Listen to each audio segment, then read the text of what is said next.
Assalamualaikum warahmatullahi wabarakatuh. Innal hamdalillah nahmaduhu wa nasta'inuhu wa nastaghfiruh wa na'udzu billahi min syururi anfusina wa min sayyiati a'malina. May yahdihillahu fala mudhillalah wa may yudlil fala hadiyalah. Asyhadu an la ilaha illallah wa asyhadu anna Muhammadan abduhu wa rasuluh la nabiyya ba'dah. Allahumma salli wa sallim ala nabiyyina Muhammad sallallahu alaihi wasallam wa ala alihi wa sahbihi wa man sara ala najihi ila yaumiddin. Amma ba'd. Ayo ikhwah, kita lanjutkan kajian tafsir masih di surat 9 ayat 8. A'udzu billahi minasyaitonir rajim. Kaifa wa yadhharu 'alaikum la yarqubu fikum illa wala dhimmah yurdunakum bi afwahihim wa ta'ba qulubuhum wa aktsaruhum fasiqun. Kaifa, bagaimana? Kata tanya ya. Bagaimana apanya? Bagaimana Allah akan menepati janji mereka? Wa iyadharu alaikum, jika mereka memenangi atas kalian, kalau mereka menang, mengalahkan kalian, la yarqubu, mereka tidak melakukan mereka tidak memelihara.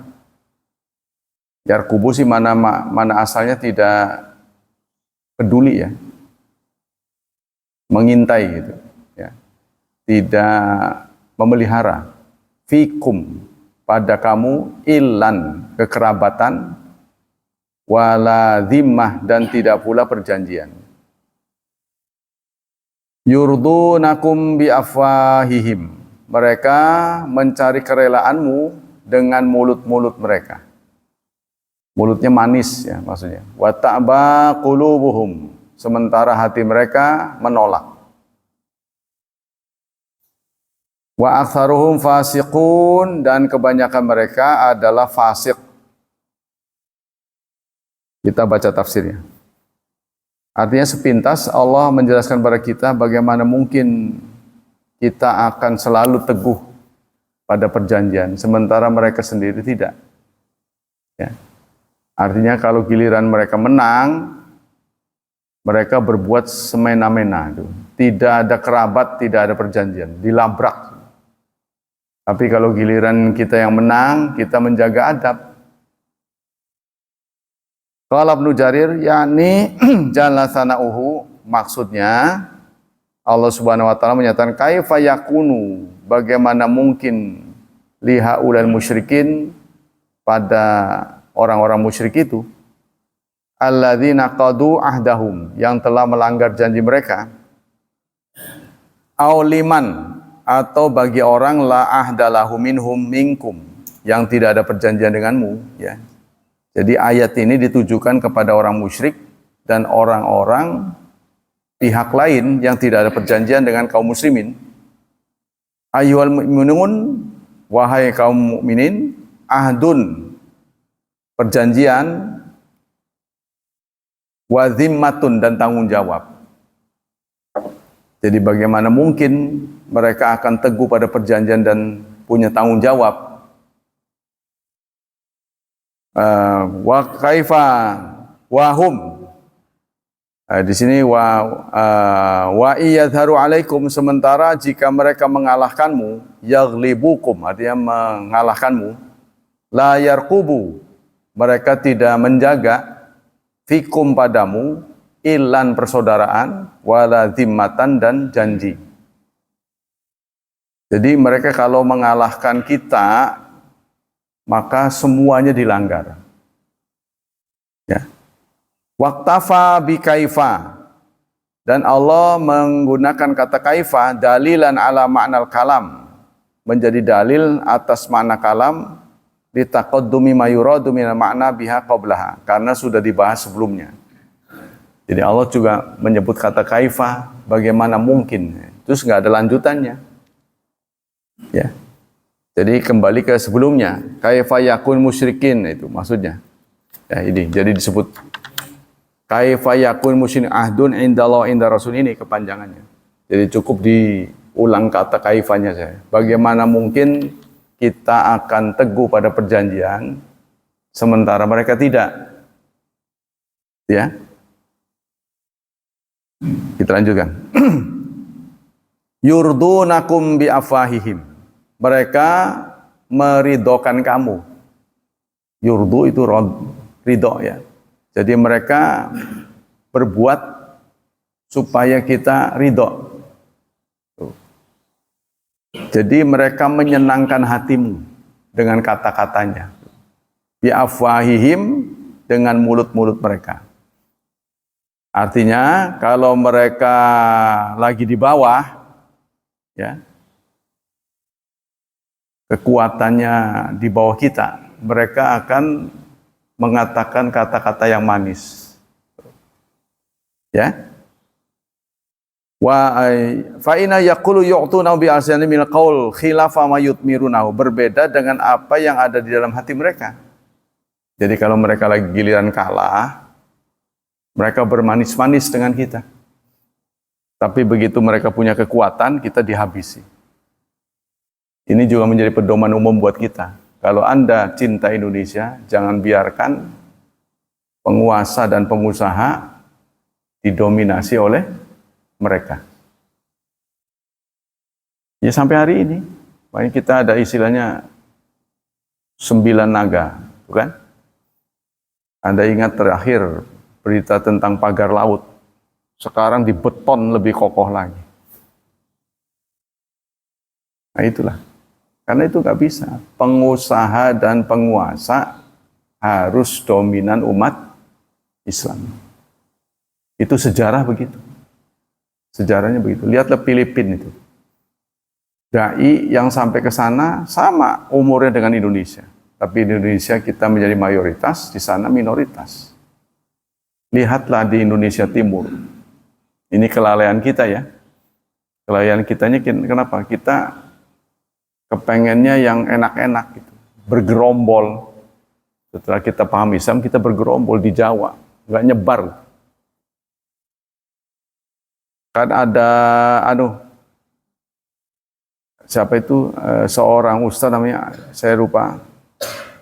Dia mengatakan waktu Nabi Muhammad menggiring Futuh, waktu operasi Futuh, jumlah sahabat itu 124 ribuan. Tapi yang ada di Baqi, yang wafat di Baqi itu 10 ribuan. Jadi pertanyaannya adalah 124 kurang 10 itu kemana? Kemana mereka? Mereka nyebar, saudara. Karena Islam ini harus disebarkan, cepat. Kita kan agama dunia ini, agama global. Jadi harus mengglobal gitu. Jangan di situ-situ aja. Harus nyebar. Jangan ada pelosok yang nggak paham Islam. Nah, kalau mereka lemah, nanti mudah digerayangi. Cita-cita kita tidak akan berhasil. Maka jangan biarkan, ini kesimpulan saya sementara ya, jangan biarkan pengusaha dan penguasa didominasi umat luar muslim. Nah, kalau Anda ingin Islam itu jaya, itu aja. Pengusaha dan penguasa tolong diisi kita. Ya nanti dihadapkan pada ada yang muslim tapi nggak jujur, itu ya nggak semuanya lah. Harus begitu. Silahkan Anda berpendapat ya. di negara-negara yang mayoritas mereka yaitu berbuat seenaknya. Kita kembali ke sini. Makanya itu ada keinginan-keinginan supaya di sini nggak ada rumah ibadah lain. Itu omong kosong kalau pengusaha dan penguasanya mereka. Nggak bisa. Jangan sampai gagal aja wali kota diisi oleh mereka. Waduh, udah. Ya, nah itu. Jangan sampai gagal. Jadi kalau ada yang nyalon, ya harus didukung lah. Karena kita ini negara suara. Bukan kualitas, bukan. Kita udah paham. Ya itu, makanya kalau kita udah paham, ya isi, kita dukung. Sebab kalau itu terjadi, merantak kemana-mana. Yang menguasai pasar harus umat Islam. Karena umat Islam lah yang ngerti hukum. Lihatlah mall. Kebanyakan siapa yang menguasai? Non-Muslim. Toiletnya aja udah beda. Sisi toiletnya aja. Ya kan? Saudara kesulitan kan? Mau cebok kan? Karena mereka nggak cebok gitu loh. Itu urusan toilet aja. Ya belum yang lain-lain. Terus ada makanan yang tidak halal. Ya karena yang jualan bukan kita. Mau ngomong gimana? Nah contohnya itu, merantak kemana-mana lah. Istilah penyakit mas silent killer. Ya, kalau pengusaha dan penguasa didominasi oleh mereka itu silent killer. Diem, ya. Tapi merusak ya. Kita lanjutkan. Wa ta'ba qulubuhum. Memang mulut mereka setuju. Ya, mereka kata-katanya manis, tapi hati ta'ba qulubuhum. Hatinya tidak. Ai ta'ba alaihim qulubuhum. Artinya hati mereka ya menolak. Ayyud'inu lakum, untuk tunduk kepadamu. Mereka tidak tunduk. Maka bagi agama lain, contohnya bagi etnis saya lah. Etnis saya. Kalau dia Muslim akan membaur. Kalau Muslim membaur sudah selesai. Ya, contohnya siapa aja lah. Ketika dia Muslim pasti dia bantu. Bitasdiqi ma yubdunahu lakum bil alsinatihim. Dengan membenarkan apa-apa yang nampak yang mereka tampakkan kepadamu dengan lisan-lisan mereka. Yuhadzir jalla sanahu amrahum al-mu'minin. Ayat ini peringatan dari Allah ya terhadap urusan kaum musyrikin. Hati-hati ya kepada kaum mukminin. Wa yushahhiduhum ala qatlihim. Dan Allah menggelorakan supaya membunuh mereka. Nah, ini waktu perang ya. Wajtiyahihim, serta memusnahkan mereka. Haitsu wajadu min ardillah, dimanapun mereka berada. Wa alla yaqassiru fi makruhim, dan kita tidak boleh terlibat dalam apa-apa yang kita tidak suka, ya, atau kita yuqassir, teledor ala makruhihim fi kulli maqdaru, dengan apa yang kita mampu, dengan kemampuan yang kita miliki. Ya, hari ini kita bukan perang dengan senjata, tapi itu perang kekuatan dan perang dagang. Jadi seperti kita hari ini kan kejepit, ke barat enggak, ke timur enggak kan. Amerika marah, kita mendekati Cina. Nah, begitu juga kalau kita dekat dengan Amerika, ya sama. Amerikanya juga begitu. Saudara kita di Palestina enggak diberi ruang. Sekarang Qatar malah dihajar. Nggak ada masalah, nggak ada apa, hajar. Nah itu begitulah. Kedua-duanya saling cuci tangan. Amerika ngomong, oh bukan salah saya, itu nggak ada koordinasi dengan saya. Nah itulah, begitulah mereka. Kita selalu diobok-obok kalau nggak punya kekuatan. Tapi mereka kemarin menyerang Iran kan, walaupun kita nggak suka dengan akidahnya, tapi Iran cukup tangguh. Tuh, malah mereka diolok-olok kan. Ya, kok begitu? Baru berapa kali serangan udah keok. Wa aktsaruhum fasiqun, dan kebanyakan mereka fasik. Bukan semuanya memang. Allah tidak gebyah-uyah ya. Tidak semuanya mereka fasik, tapi kebanyakan. Kebanyakan fasik. Jadi kebanyakan orang Indonesia ini pejabat-pejabatnya itu diberi jabatan, mereka tidak nasionalis, tidak membela bangsa kita, tapi mengambil keuntungan. Jadi maksudnya kalau ada potensi bangsa seharusnya lebih diunggulkan. Contohnya ada produk-produk SMK, janji-janji melulu kan, diunggulkan. Ada tenaga kaum muslimin Indonesia didahulukan. Jangan asing. Jadi kita berdikari, berdiri di atas kaki sendiri. Ya, jiwa nasionalis ini ngomongnya aja.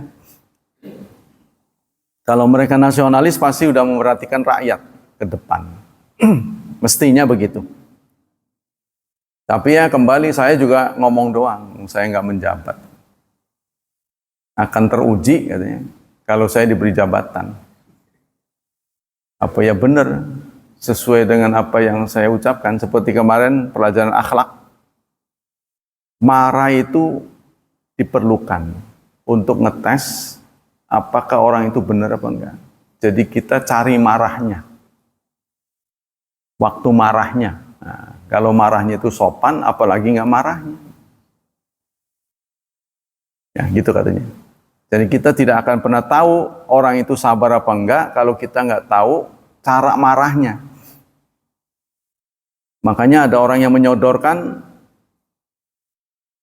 ahli, ya, menyodorkan ahli untuk menjadi pejabat kepada Umar bin Khattab. Kata Umar, apa alasan Anda menyodorkan orang tersebut? Apakah Anda pernah safar bersama dia? Belum. Apakah kamu pernah transaksi dengan dia? Belum.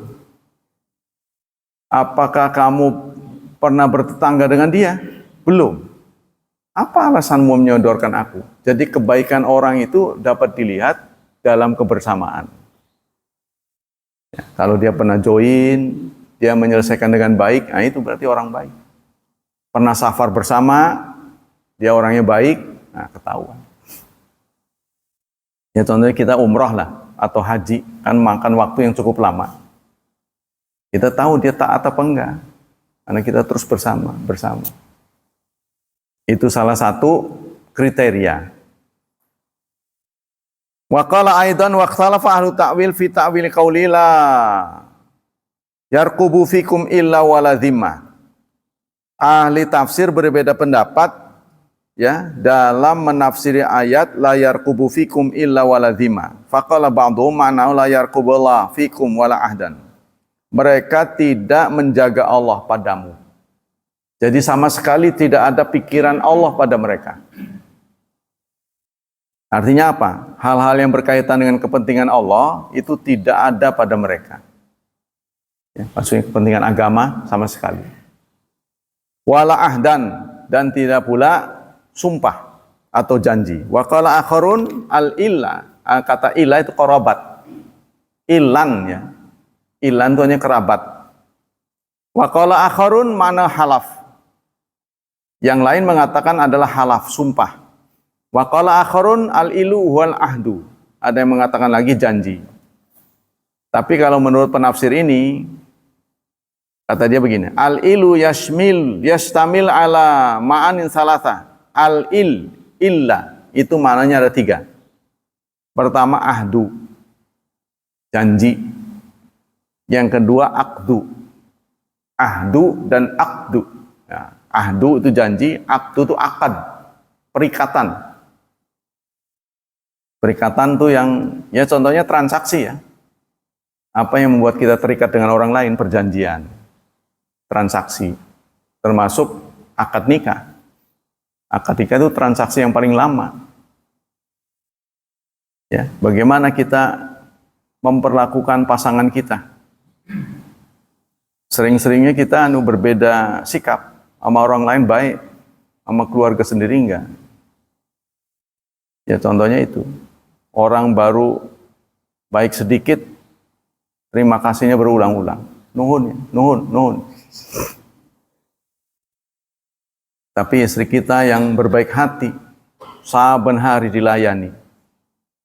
Namanya juga bayi dewasa.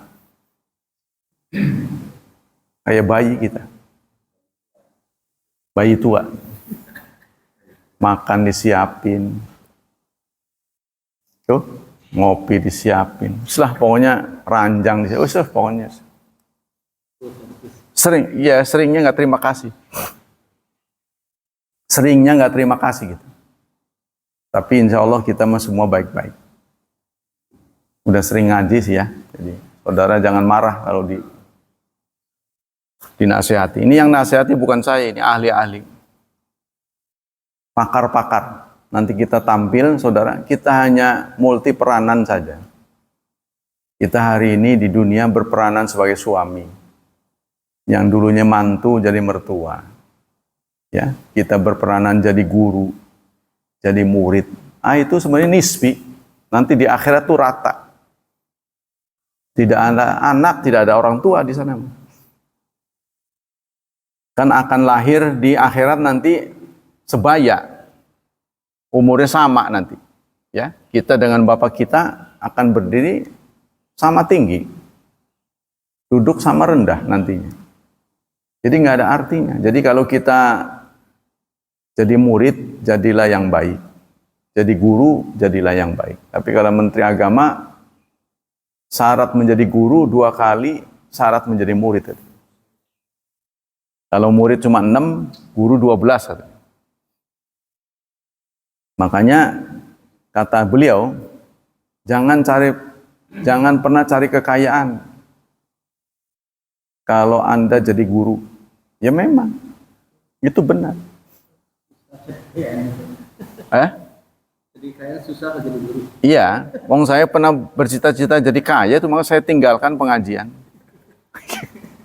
Tapi udah sekian lama nggak kaya-kaya, berarti Allah menyadarkan saya nggak ditakdirkan jadi orang kaya. Karena kita kan dibatasi dengan umur. Dunia ini kan terbatas, fana itu terbatas. Ya, kita dibatasin. Jadi kita itu jangan ngoyo ya. Terus saja mencari dunia, umur kita udah uban di sana sini gitu.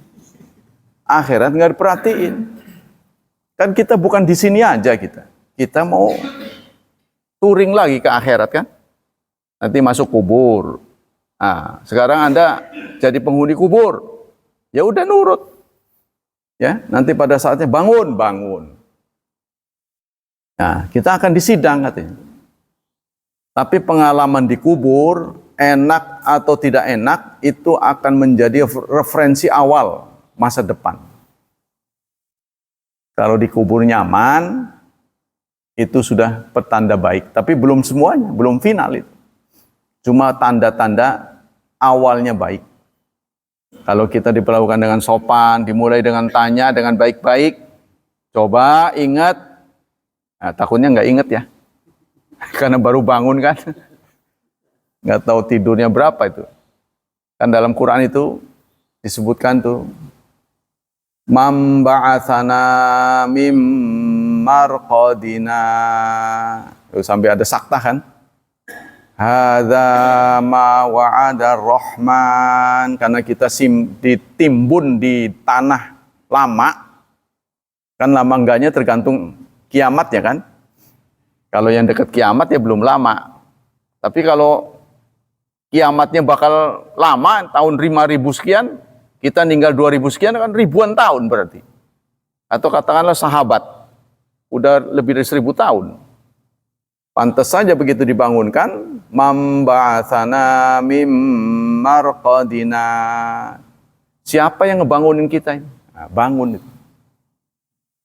Ya, lalu malaikat mengatakan hadza ma wa'ada rahman. Inilah yang dulu dijanjikan oleh Allah. Aduh, baru ingat. Iya ini. Tuh, semuanya bangun. Ya, maka diceritakan di kitab Riyadhus Shalihin, kita akan kembali ke asal waktu kita lahir, telanjang, bahkan berkulup, ya. Jadi kembali ke asal, tidak bersunat, katanya. Aisyah langsung komen, apa nggak malu ya, saling pandang, boro-boro Aisyah mikirin gituan, gitu. Apa nggak nafsu gitu? Nggak nafsu kan, soalnya semua jenis kelamin. Ya, sudah nggak dikumpulin lagi laki sama laki, perempuan sama perempuan. Kalau di dunia kan kumpulin, laki sono, perempuan sono. Di sana bareng. Makanya Aisyah bertanya, apa yang nggak malu ya? Aisyah, boro-boro mikir mengkonon, ya kan? Sama dengan kita sakit, yang berkunjung ngasih apel, ngasih boro-boro mikir, enak. Ngelawan penyakit itu waduh-waduhan. Kita lanjut. Wa aktsaruhum fasiqun. Nah, katanya itu kata illa itu ada 3 artinya. Pertama ahdu, janji, akdu, perikatan, ya, serta halaf. Halaf itu apa? Sumpah. Ya, orang bersumpah terikat. Orang akad terikat. Orang janji ya terikat. Ya kan? Semuanya ini artinya al-illu. Mereka nggak peduli pada janji-janjinya. Nah, jadi kalau giliran, ini sih nyindir kita ini, kalau giliran menang nggak peduli pada janji. Ya kan? Bagaimana mungkin orang seperti ini mau dipercaya gitu? Janji-janji banyak, kalau udah menang, menang baik. Nah, kemarin ada guru saya yang ngeluh katanya. Dia menceritakan seseorang, muridnya, yang disebut dia juga murid saya. Karena saya dan beliau ada sama-sama ngajar. Kata dia, saya nggak cerita. Ketemu sama saya nggak negur. Padahal itu juga sama saya. Ya berarti dia menganggap dia lebih tinggi dari ustadz. Ya kita tetap ikhlas. Mau ditegur mau enggak. Kita mau udah memandaikan anak orang, biarin aja. Mau negur mau enggak. Ya kan? Nanti dia sendiri yang akan rugi. Karena kita ini hanya sekedar beda peranan saja. Murid dan guru hanya sekedar beda peranan. Kita giliran sekarang saya menjadi pembicara. Suatu saat saya mendengar. Kita mendengar harus siap menjadi pembicara. Kan begitu? Kalau kita menjadi pembicara, kita harus siap menjadi pendengar, pendengar menjadi pembicara. Kan ada saat-saatnya nanti. Kita jadi menantu, nanti jadi mertua. Barang siapa yang buruk jadi menantunya, nanti jadi mertua juga akan diolok-olok sama menantunya. Ya, kan begitu? Kita multi peranan, beda peranan saja. Nah, wa aktsaruhum fasiqun, kebanyakan orang fasik. Nah, fasik itu kharijun anit ta'at, melanggar janji. Nah, kebanyakan mereka melanggar janji. Ini ditujukan pada orang musyrik. Orang-orang beriman enggak, insya Allah ya. Sebab itu dinasihati terus. Kecuali kalau dia tadinya ngaji terus enggak ngaji. Ngaji tidak ngaji. Ini yang paling berat saudara. Siapapun. Saya melihat fenomena begitu. Jadi kalau tadinya kita suka ngaji lalu nggak ngaji, maka kita akan lepas dari tali. Kita tidak ingat lagi. Kenapa agama itu disebut nasihat? Karena kalau kita nggak dinasihati, watak manusia itu mudah lupa, gampang tergoda. Watak manusia. Mudah lupa, gampang tergoda. Baru aja dilantik, udah nggak negor.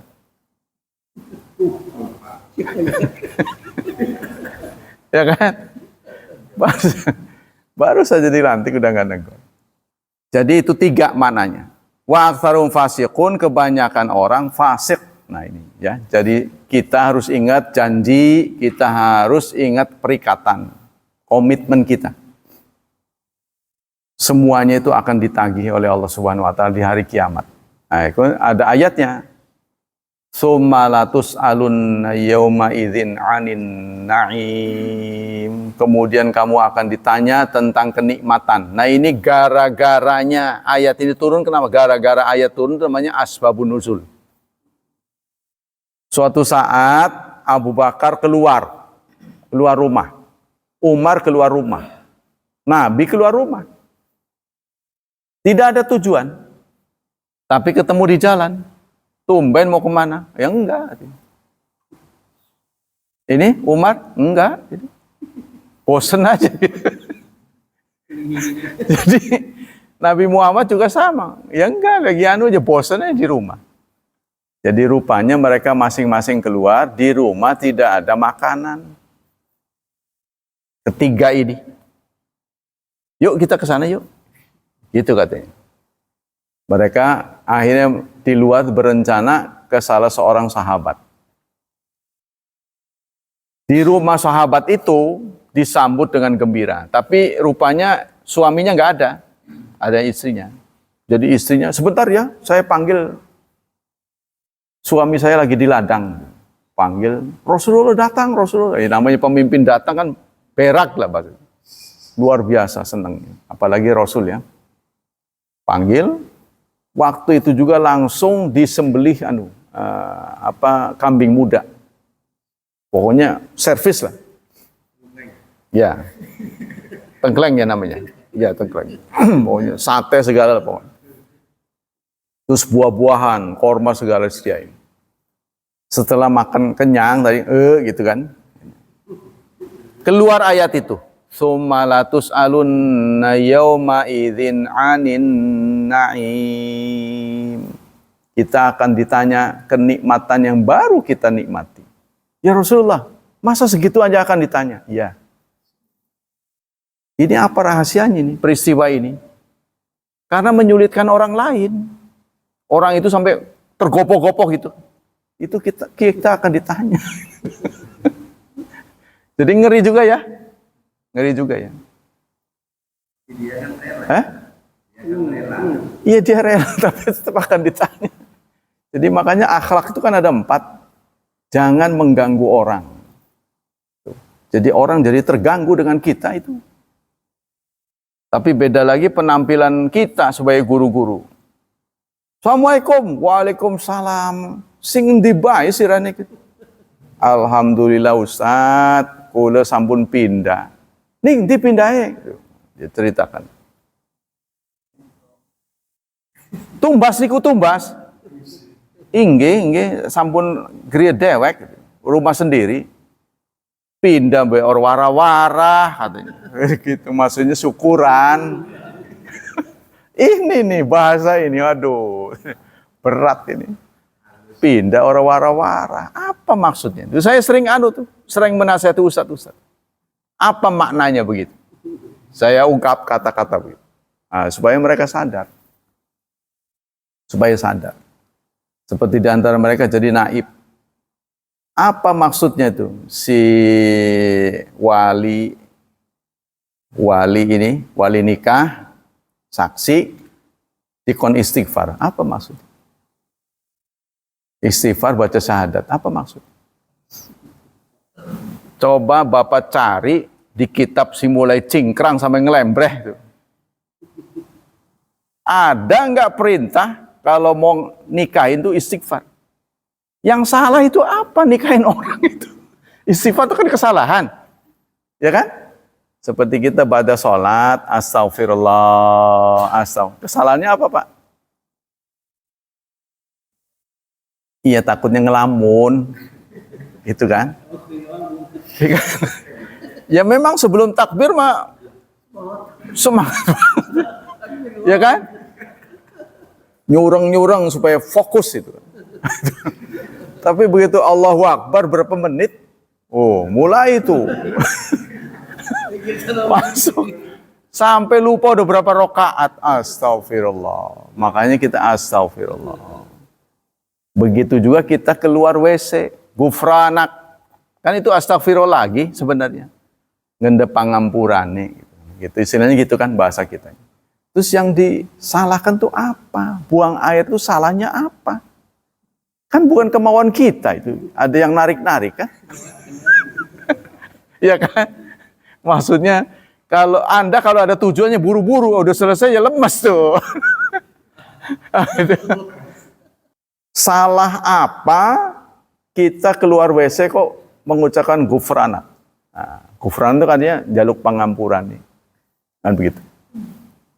Karena kesalahan kita adalah kita kurang bersyukur. Jadi yang masuk ke mulut kita itu kan masih wadag. Ya, masih merongkol itu. Begitu keluar kok udah halus. Jadi proses itu begitu panjang ya Allah. Apa yang sudah saya lakukan untuk mensyukuri ini? Gitu.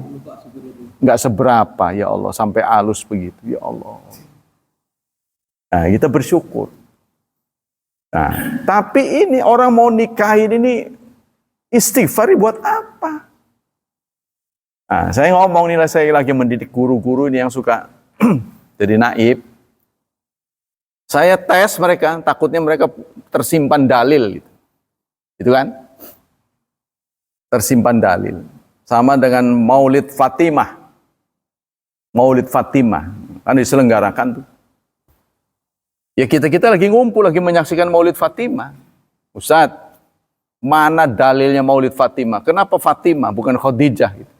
Sementara tokoh perempuan yang berjasa, kalau dibandingin Fatimah ya, tentu Khadijah. Gitu. Ya maksudnya kalau Fatimah jadi maulidin, kenapa Khadijah tidak? Gitu. Ini kan tidak adil. Islam kan agama keadilan. Kenapa tidak ada Sumayyah yang syahid pertama? Kenapa Fatimah? Nggak bisa jawab Ustadz itu. Kalau Ustadz nggak bisa jawab berarti nggak punya dalil. Kalau nggak punya dalil berarti melanggar. Harusnya Ustadz tanya, lah kamu gimana jawabannya? Kan gitu kan, harus balik ke saya. Kan saya murid Ustadz. Takutnya nyoal kan? Saya jawab begini, karena Fatimah adalah istri Ali. Itu gara-garanya. Kenapa harus Ali? Itulah paham Syiah gitu, yang masuk ke dalam kegiatan kita. Paham kepada orang-orang yang mengira ahlu sunnah. Itu. Kenapa bukan Khadijah? Kenapa Fatimah? Di mana mau? Di kampung-kampung ya? Sini sih nggak ada. Maulid Fatimah, Maulid Fatimah. Kenapa tidak ada Khadijah? Tuh kalau Kiai Muhaimin menyadarkan itu, saya juga dapat infonya dari Kiai Muhaimin. Karena itu Kiai Muhaimin secara teratur juga cerita tentang Khadijah. Kita juga bacakan doa untuk Khadijah gitu kan. Ya gitu adil dia. Nah itulah hadirin hafizakumullah, kajian ayat ini ya yang memberi teguran pada kita, hati-hati. Seperti itu. Saya tanya, apa kalau di Cilegon ini berdiri rumah ibadat agama lain, Ustadz setuju nggak? Saya tanya ini ke Ustadz saya. Nggak setuju. Apa alasannya? Nggak ada alasan. Kan mereka menuduh saya, wih haring konon anu kan, ngebela anu nih, gitu kan? Bukan, jangan dulu menjudge saya, kan belum titik ini.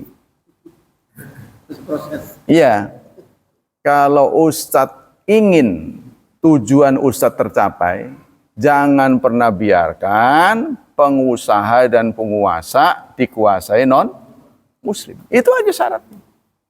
Jangan pakai peraturan. Sebab peraturan yang dibuat itu saat Cilegon menjadi kecamatan. Sudah tidak berlaku lagi. Karena kita menginduk, itu kan keputusan Bupati Serang. Kita menginduk ke Serang. Nah sekarang Cilegon itu bukan kotip, bukan kodia lagi. Kota, katanya udah naik katanya kita. Cilegon ini bukan kotip, bukan kodia lagi. Tapi kota katanya. Jadi kota itu lebih tinggi daripada Kodia. Sudah kota, makanya kota Cilegon. Jadi tentu sudah peringkatnya sudah jauh naik. Sudah tidak bisa lagi dipakai peraturan lama. Singkatnya begitu aja, turuti saya. Jangan pernah membiarkan pengusaha dan penguasa didominasi non-muslim. Aman pasti gitu. Jadi kalau ada yang jangan menjadi penguasa, monggo gitu dukung. Jangan Anda nggak bisa jadi, nggak mau dukung. Dukunglah. Mau jadi pengusaha, dukung. Insya Allah, ya. Kalau di Pangurawi ini banyak pengusaha dan penguasa, pasti masjidnya ikut ke bawah. Nah, kita kembali ke ganti materi.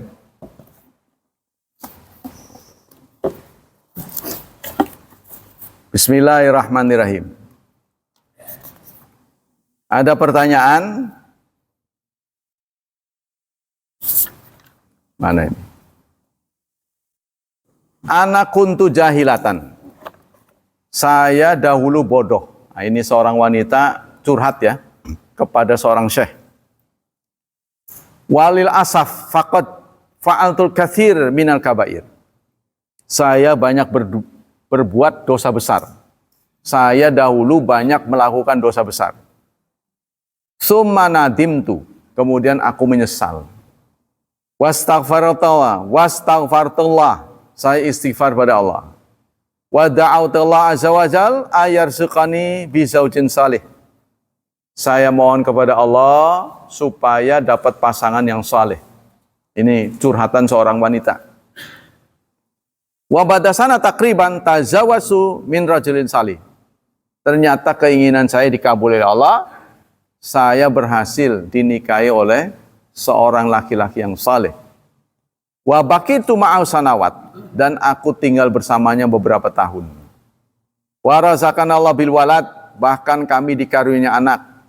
Walakini talaltu atadzakar tilka dzunub, tapi dosa-dosa yang pernah saya lakukan selalu teringat olehku. Wa taksir fi haqqillah azza wajal, dan saya tidak menjalankan haknya Allah. Mungkin ini sholat ya, enggak sholat singkatnya.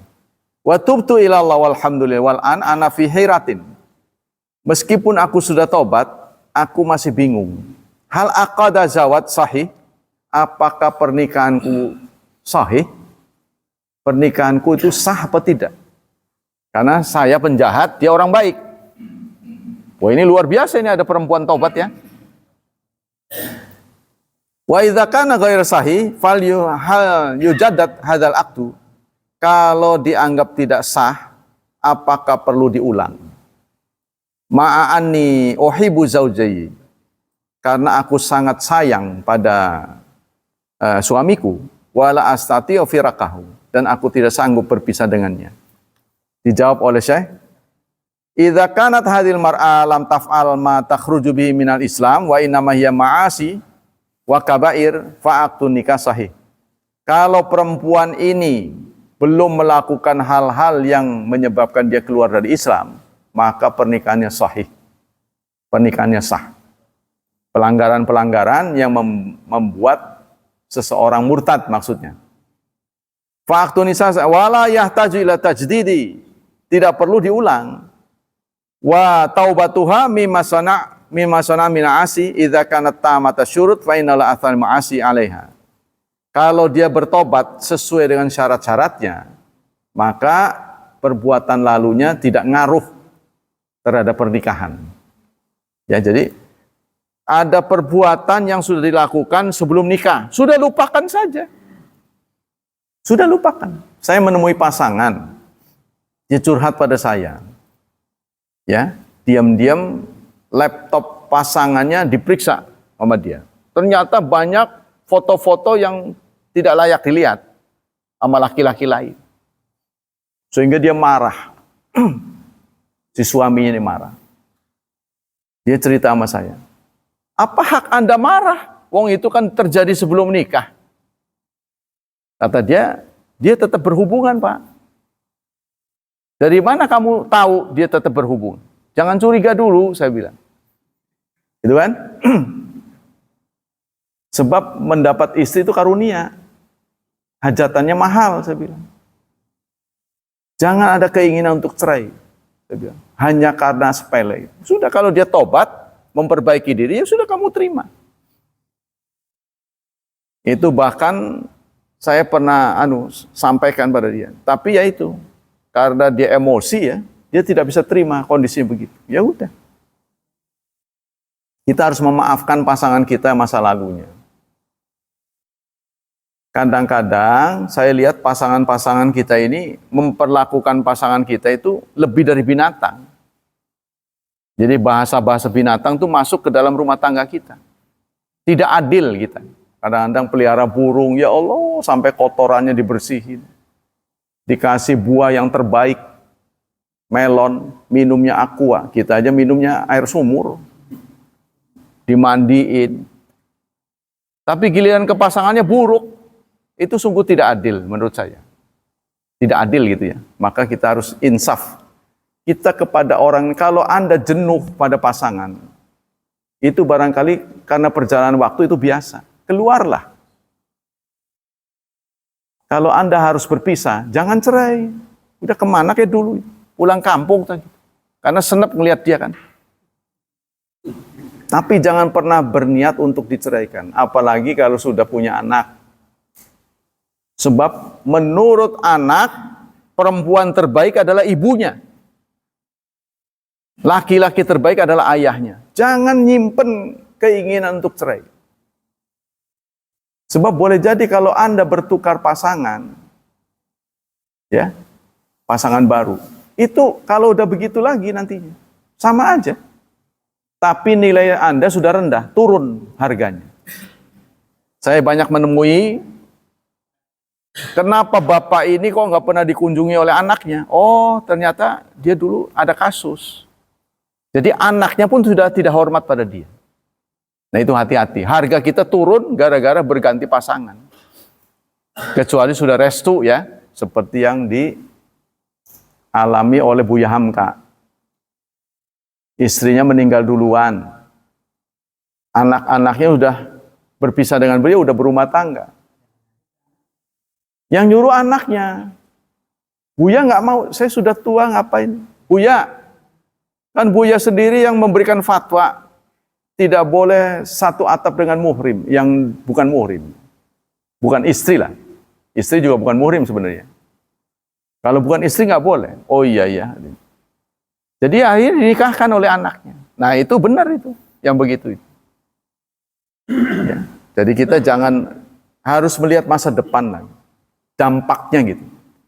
Nah ini kita sampai ke sini lagi. Jadi kalau perbuatan-perbuatan pasangan tidak mengganggu. Tapi satu hal saudara yang menurut saya patut kita ingat.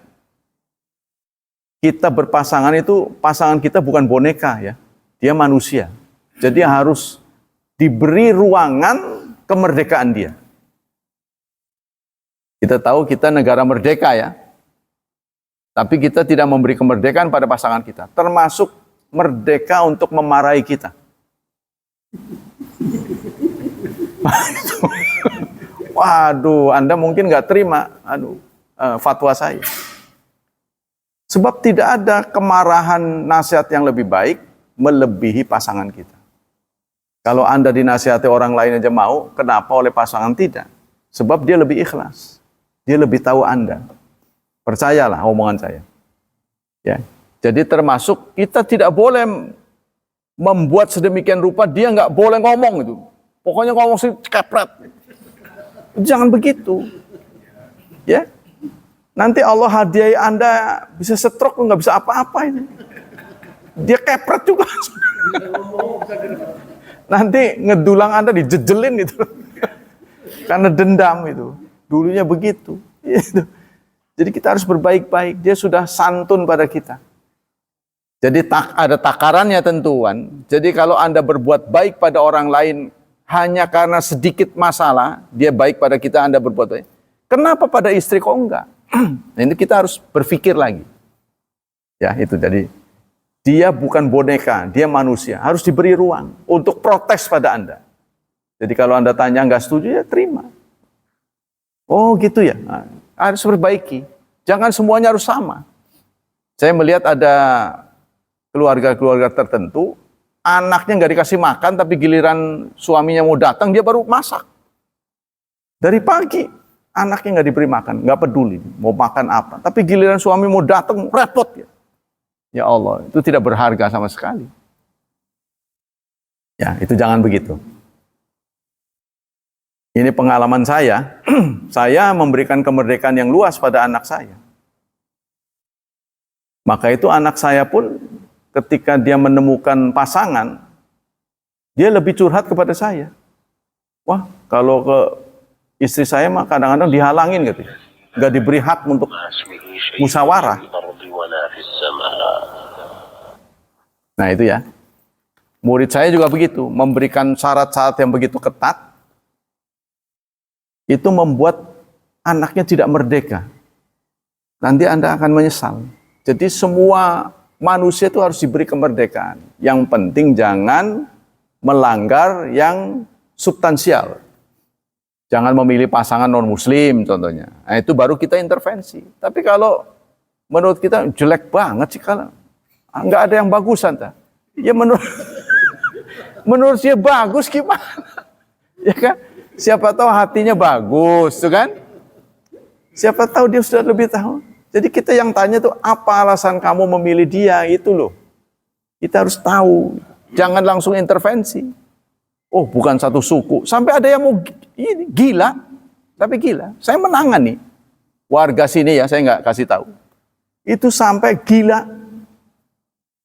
Nggak taunya dia pengen menikahkan dengan sukunya sendiri. Padahal dia sudah jatuh cinta pada saya. Ya itulah. Konsultasi dengan saya, mau sembuh apa mau tetap gila? Ya saya mau sembuh, turuti saya ya. Ini perintahnya begitu. Nikahkan dengan orang yang dia suka. Berhasil. Ya alhamdulillah. Nah, itulah hadirin hafizani hafizakumullah. Kajian pagi ini, semoga Allah Subhanahu wa taala melimpahkan pahala yang berlipat ganda untuk kita. Semoga Allah tetap menjaga dan melindungi kita dari wabah dan fitnah, dari syubhat dan syahwat. Dan semoga anak-anak kita dimudahkan hidupnya, dicerahkan masa depannya, serta ditakdirkan Allah menjadi hamba Allah yang salih dan salihat. Subhanakallah wa bihamdika, asyhadu an la ilaha illa anta astaghfiruka wa atubu ilaik. Wassalamualaikum warahmatullahi wabarakatuh.